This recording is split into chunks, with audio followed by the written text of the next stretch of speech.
Good evening everyone. I welcome you to today's webinar on the art of learning, how to learn meta skills for programmer. I, Pranan Patil, I work as software engineer at ABC Trainings. Welcome you all to today's session. As you all know that in the last session of the art of learning, how to learn meta skills for programmer, I made you familiar with many useful and key concepts. Okay, like for example, if you are learning any programming language, what all things you should know or what care you should take, or for example, as I told that while learning any programming language, only being familiar with its syntax or only knowing syntax related to all the concepts is not enough. With that you also need to have a strong logic building. With that you also need to have a strong logic building. And also with that, I told you that while learning any programming language, you should also know the minute details of that programming language. That is while learning any programming language, everyone is familiar with the major concepts of any programming language, but no one is aware of the minute details hidden within that programming language. That is, for example, many of you must not be knowing the difference between while loop and do while loop. Okay, so for example, as in the last session I told you that while loop is also known as entry control loop, whereas do while loop is also known as exit control loop. That is in case of while loop, if the specified condition is false, then that while loop is not going to get executed even once, and if the specified condition is true, then that while loop is going to get executed at least once. That is, in case of while loop, condition is checked before entering the loop. So if the specified condition is true, then the while loop is going to get executed. So if the specified condition is initially true, then that while loop is going to get executed at least once. But if the specified condition is false, then that while loop is not going to get executed even once. So while loop is also known as entry control loop. In the same way, why do while loop is also known as exit control loop? Since in case of do while loop, condition is checked after exiting the loop. That is if the condition is true or false, then regardless,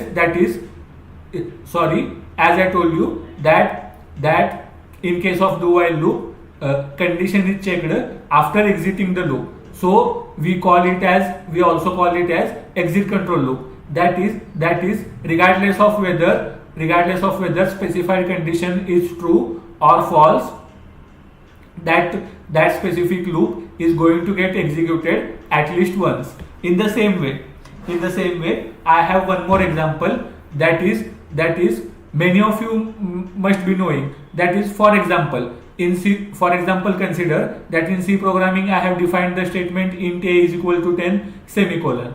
After reading that statement, many of you, what we understand that 10 value is initialized to the a user defined variable. But many of you don't know behind the scenes. Many of you don't know what happens behind the scenes or at backend. That is in the case of current example, what happens at the backend is 10 value is not stored in the a variable itself, but the 10 value is stored at the unique memory address location allocated for that 10 value. Okay. Now there is one more important point. That is you should also know the difference between what happens in the backend when two separate variables are initialized with the same value in C versus what happens at the backend when two separate variables are initialized with same value in Python. So let me tell you about this example. So in C, when you initialize two separate variables with the same value, still they are stored at different memory addresses. That is, for example, consider if you have initialized a variable 10 value and b variable also 10 value. In that case, what is going to happen, that a separate unique memory address is going to get allocated for the 10 value stored in a variable, and another separate unique address is going to get allocated for the 10 value stored in b variable. But if you consider the same scenario in case of Python programming language, that is for example, consider that a and b variables are initialized with the same value 10. In that case, that is in Python. Or if you consider this same scenario in case of Python programming language, what happens at the back end is, first of all, before telling what happens at the back end, let me tell you what happens in Python, or how memory is divided in Python. So in Python, memory is divided into two parts. One is stack and another is heap. Stack stores the value, whereas heap stores the memory reference of the variable. That is, for example, consider if you have declared a is equal to 10 statement in any specific Python program, then the 10 value is stored in the stack, whereas the unique memory address assigned to the 10 value is stored in the heap. Now coming back to the main point, that is, in Python, if we assign two separate variables with the same value, then what happens? So what happens, that is, for the 10 value stored in a user defined variable, a unique memory address is allocated. But for the 10 value stored in b user defined variable, what happens, that is, the 10 value stored in b user defined variables points to the memory address of 10 value stored in the a user defined variable. That is, from this we can conclude that both the 10 values, or both the values share both the common values, or both the same values share common memory address. And from this example we can also conclude that Python consumes less memory compared to other programming languages, which is also one of the important feature of Python, because of which we prefer Python programming language over other programming languages. Okay, in the same way, now as in the last session we stopped on the slide how programmers learn. So how programmers learn, let's look at how we typically learn as programmers. So first point is tutorials and documentation. It is good for basics but not enough on their own. Tutorials means, now as I told you, that only knowing the syntax of any programming language, or only having the knowledge of main concepts related to any programming language is not enough. So what you need to do is, along with that you also need to build the logic. Okay, and along with that you also need to keep practicing. That is you need to try different programs using different programming languages. That is, for example, swapping of two numbers, palindrome number, multiplication table, star pattern programs. Then we have Armstrong number.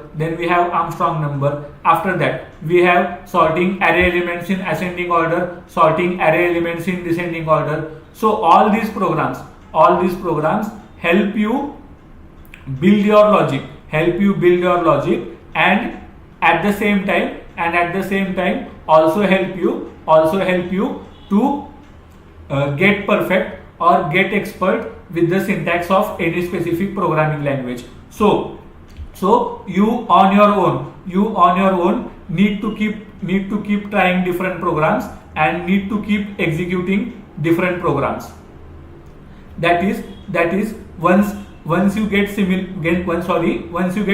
with the syntax of all the programming languages, or with the syntax of any specific programming languages, you need to implement it. That is, using it, you need to try, or you need to try multiple programs. That is, you need to practice, and as we say that practice makes a man perfect. So you need to try multiple programs and work on it. And there are a variety of programs available. If you search online, then there are a variety of programs available, like Armstrong number, palindrome number, then multiplication table program, swapping of two numbers, and as I told you about swapping of two numbers, okay, as I told you about swapping of two numbers, or as I am discussing about swapping of two numbers program. In swapping of two numbers program, there are again two types, okay, or there are again two sections. One is call by value and another is call by reference.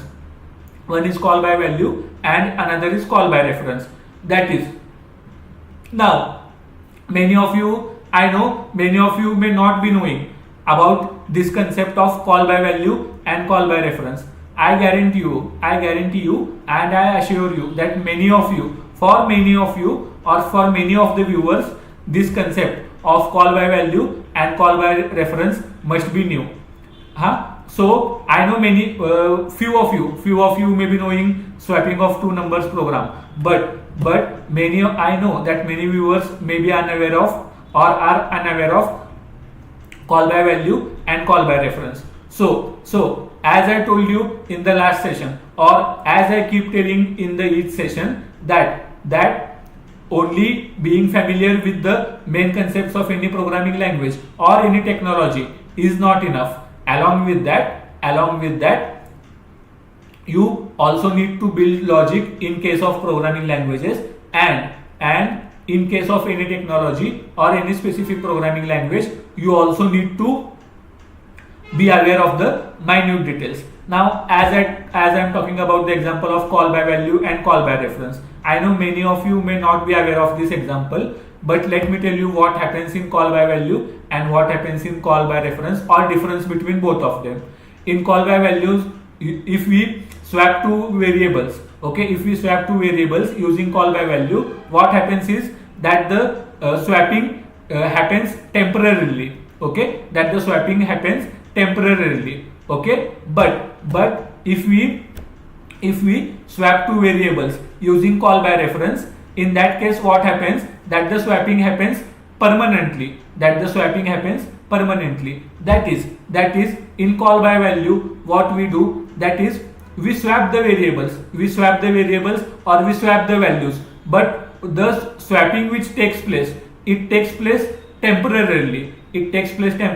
Means after swapping, if you try to access those variables in the main function, then they retain their original values.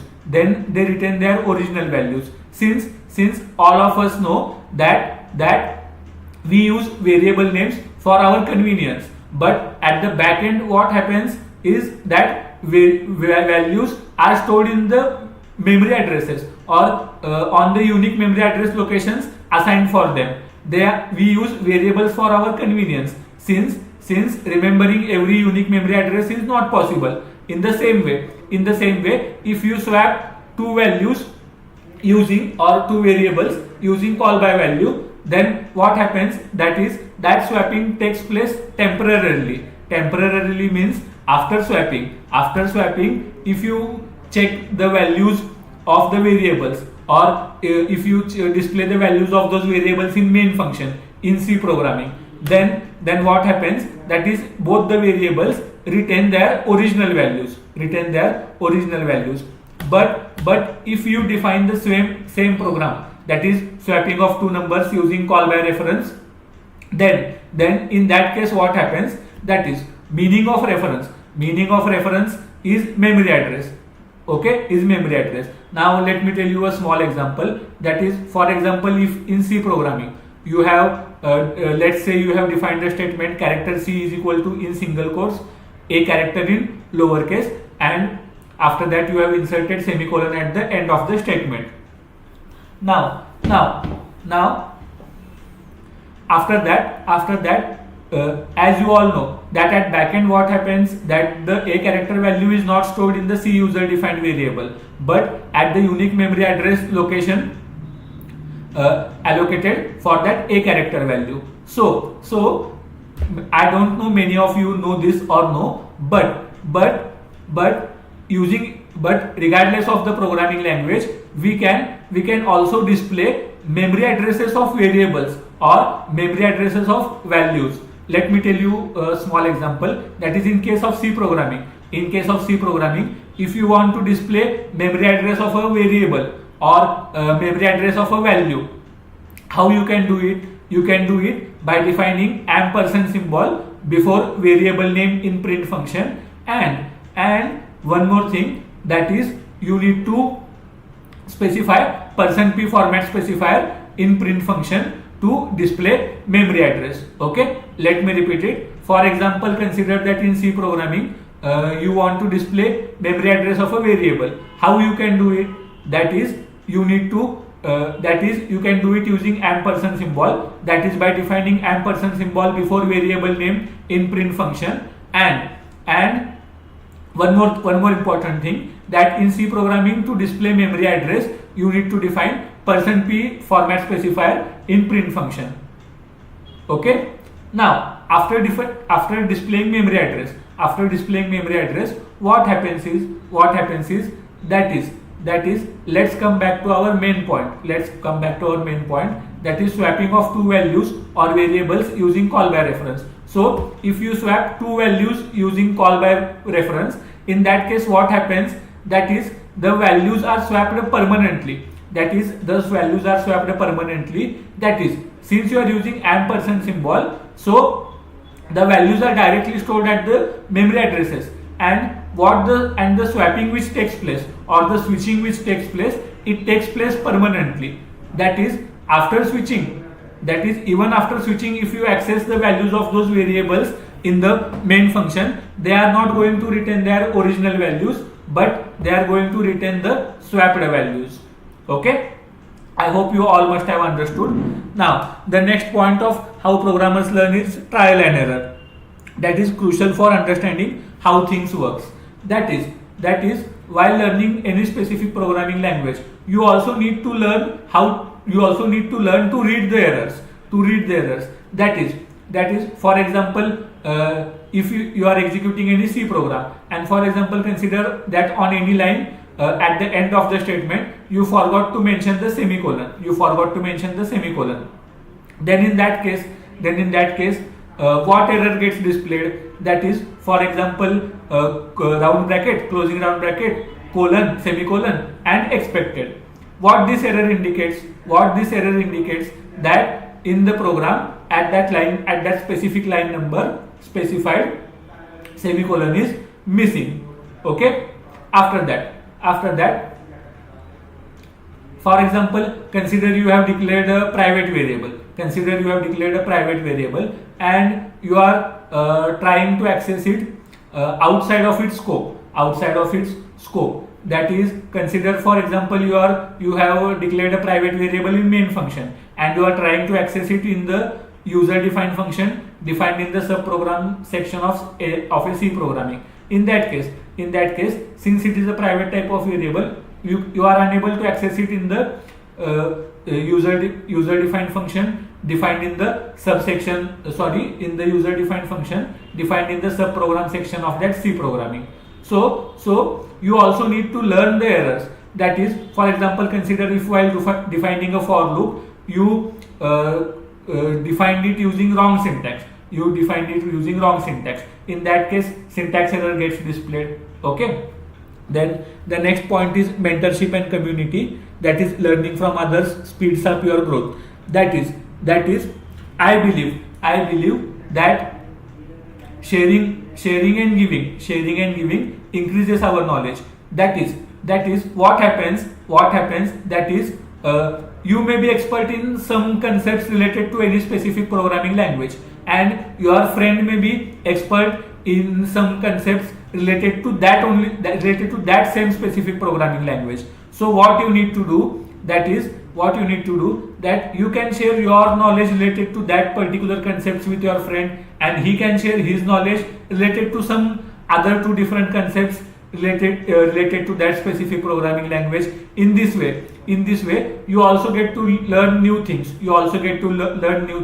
and along with that your knowledge is expanded, or there is growth in your knowledge. In the same way, there is growth in the knowledge of your friend also. Okay. After that, next is build projects. That is project based learning. That is building real world applications, makes concepts stick. That is let me tell you one simple example. That is, many of you may be knowing about the keypad Nokia handset, which we used to use before screen touch mobiles were introduced. In that the snake game which we used to play, that snake game has been designed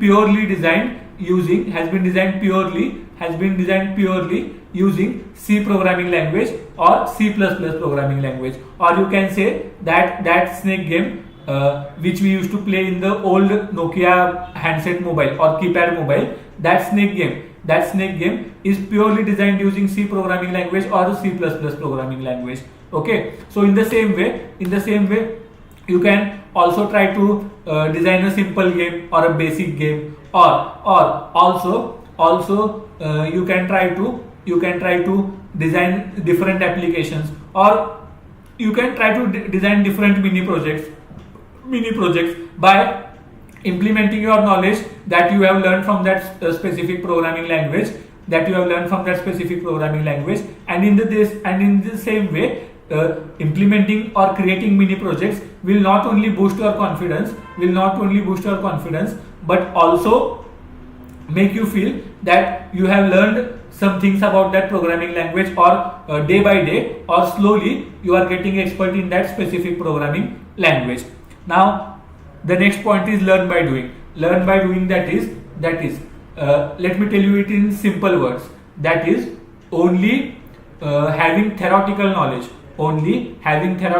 about any specific programming language is not enough, but the theoretical language related to any concept of any specific programming language you learn needs to be implemented. Then only you can say that is the real world application. Okay. Now the next slide is about the Feynman technique. So the first step in the Feynman technique is choose a concept. That is, for example, consider if you have selected looping statements used in C concept.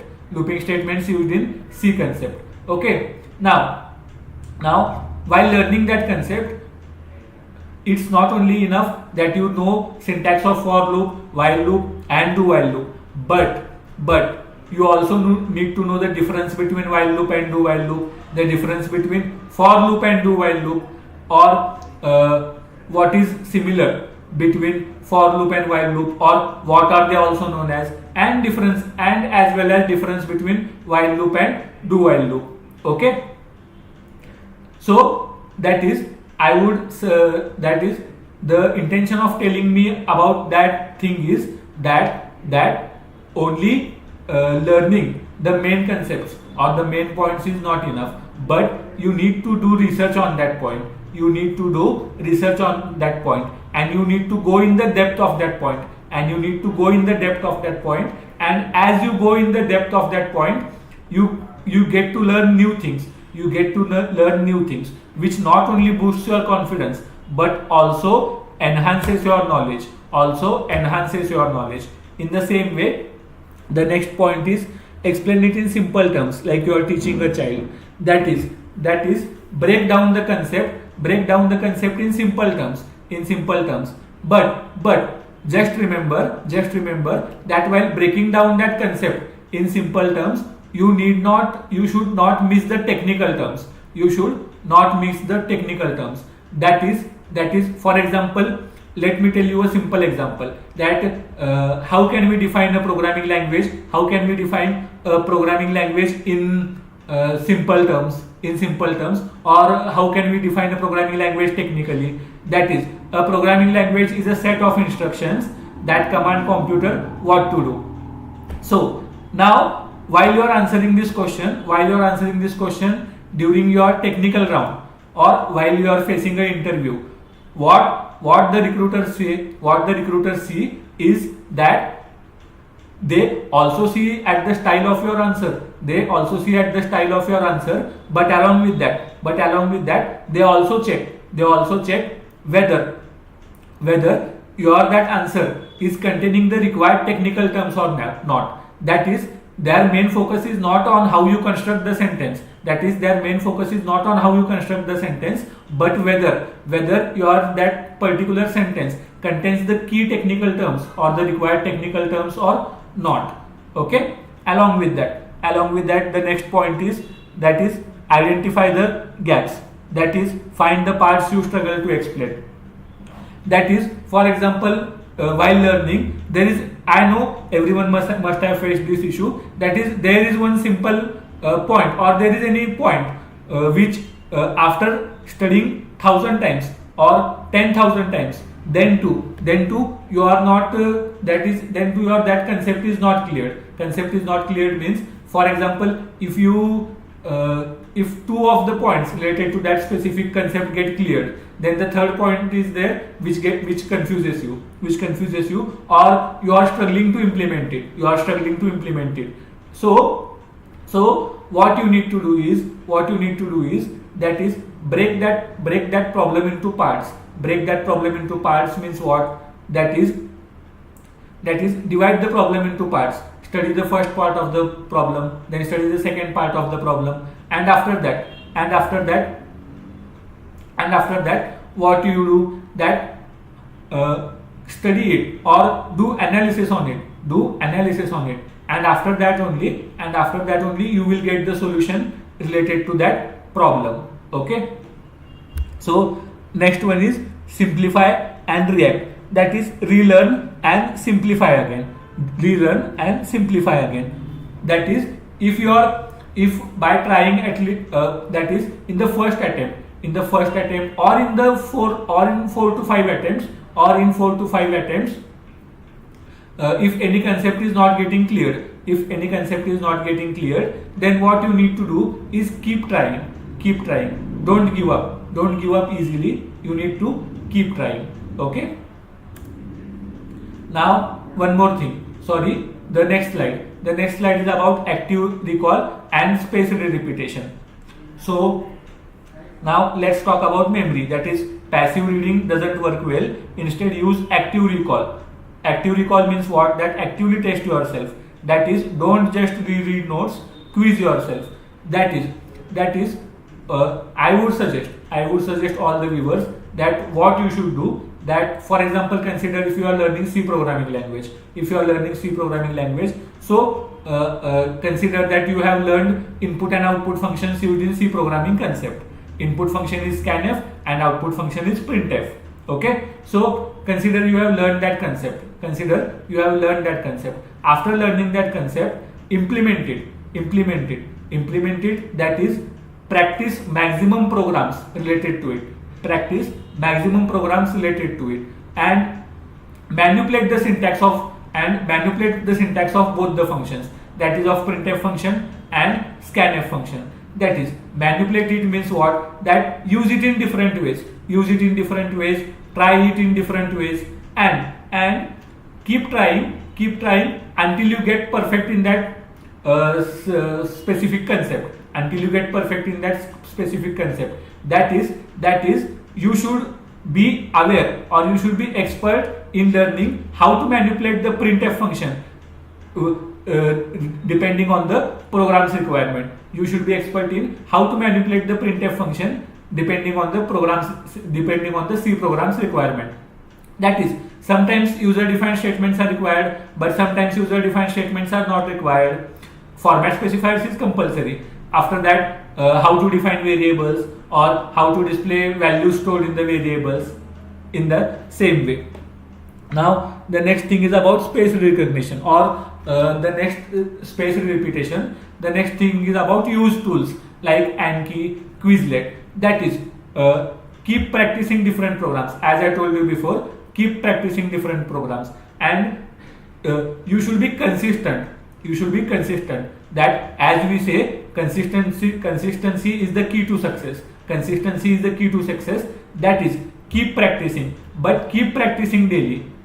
If you practice for 2 days and after that you take a break of 1 month and then you again start practicing, it's of no use. It's of no use, because you are not in the flow. That is, if you practice for 2 days and take a break of 1 month and after that you start practicing again, so in that case your flow breaks. Means whatever you have learned on that 2 days before taking 1 month break, that is vanished. Or first of all you require revision for that.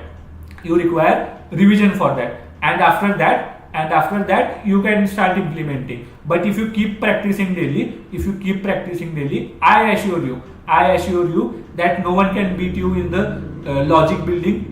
May it be any program, may it be palindrome program, may it be Armstrong number program, may it be swapping of 2 numbers program, may it be program related to patterns, may it be program related to displaying patterns related to numbers, or may it be program related to pattern may it be program of displaying pattern related to character values, may it be program of multiplication table. There are many things. Let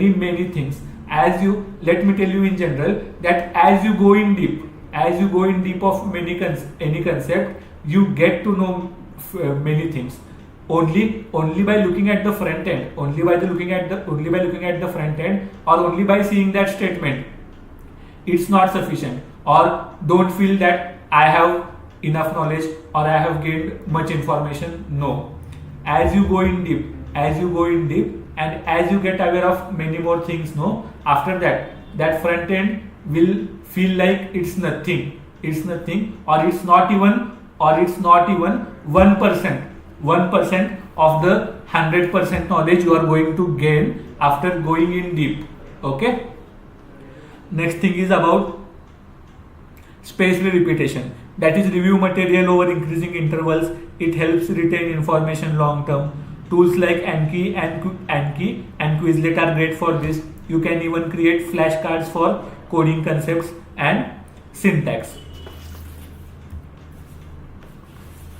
Now, the next slide is about mental models for programmers.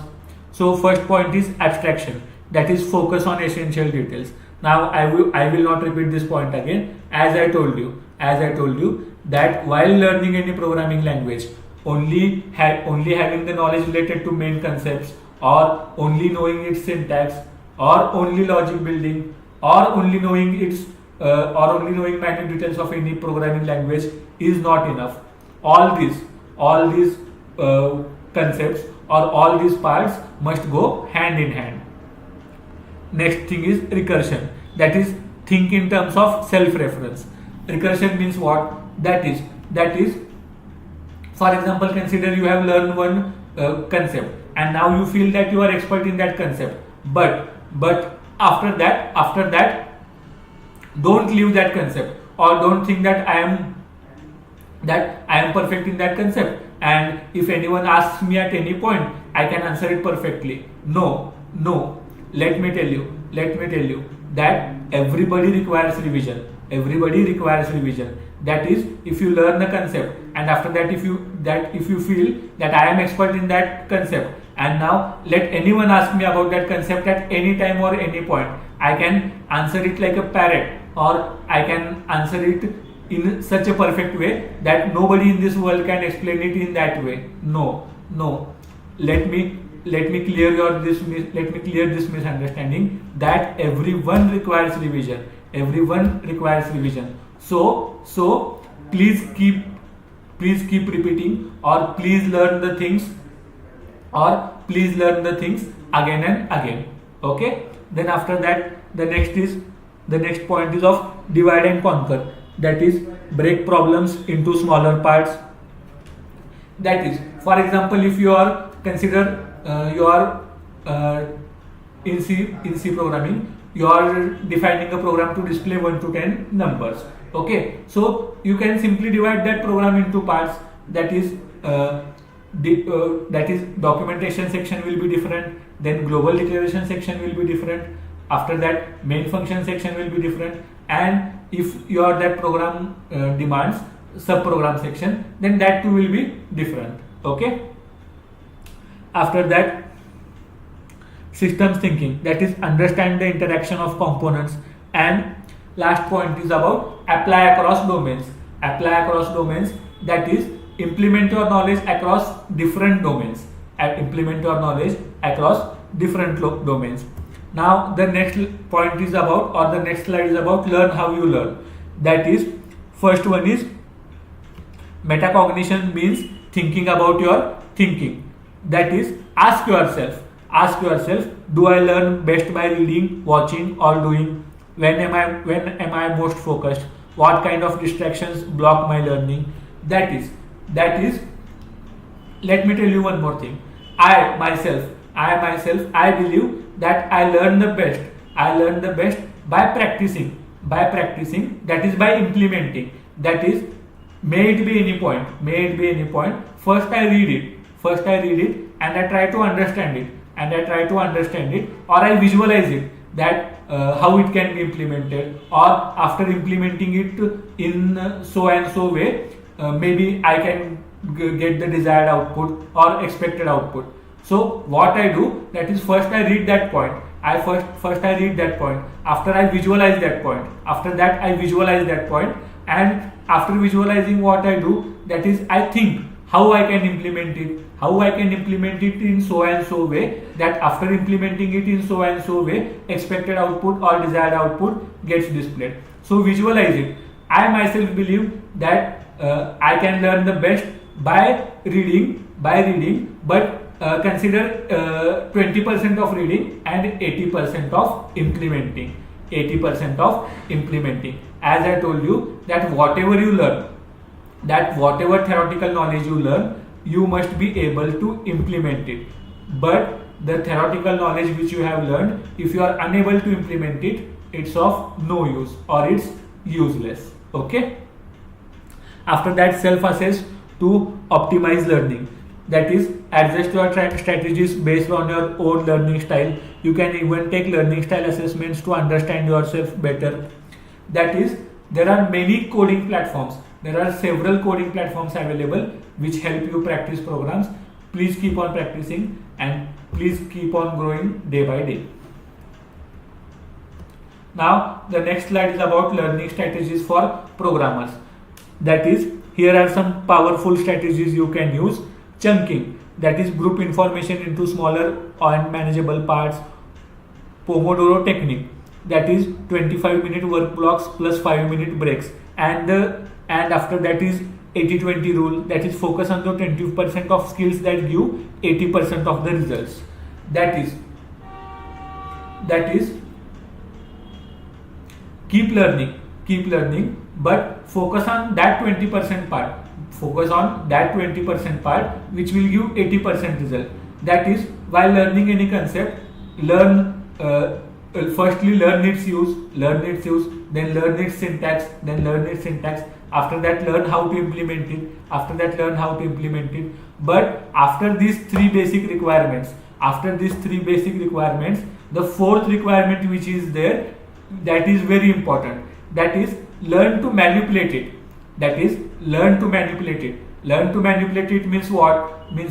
That you should be able to manipulate it, or style it, or design it in the way that is how is it's required for that program. That is, you need to manipulate it according to requirement of your program. After that, teach others. That is the best way to retain knowledge. That is, for example, if you explain others, after explaining others, if that concept or that particular point gets clear to that person, then it not only boosts your confidence, but you also get to know that you are going in the right way, or you are going in the right direction, and you are not in the wrong way. Plus that means explaining is beneficial for that person also, since his concept gets clear, but you also gain self confidence and along with that you also know that you are day by day getting expert in that programming language. Okay, after that,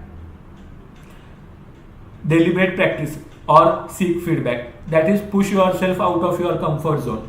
That is, you need to get out of your comfort zone if you want to be expert or if you want to achieve anything in life. It's not only about job or anything else, but if you want to achieve anything in your life, you need to get out of your comfort zone. Comfort zone makes you lazy. Okay, after that, next point is about seek feedback. That is, after, for example, if you have explained any concept to your friend, after that ask him that whether his that concept or his that doubt got cleared or no. Okay, and after that also ask that how was my style of explaining you that concept, how was my style of explaining you that concept, did your that concept get cleared or did it get more complicated, or did I increase the complexity of that concept, or did I explain it in simple and understandable way, or did I explain it in intermediate way. Okay, so the next thing is, the next slide is about build a learning system. That is, learning must be consistent. Build a system, set weekly learning goals, maintain a developer journal to track progress, schedule learning time on your calendar, join communities like GitHub development to Reddit, Discord. That is, treat learning as a habit, not a one-time event. And after that, the final slide is about final takeaways.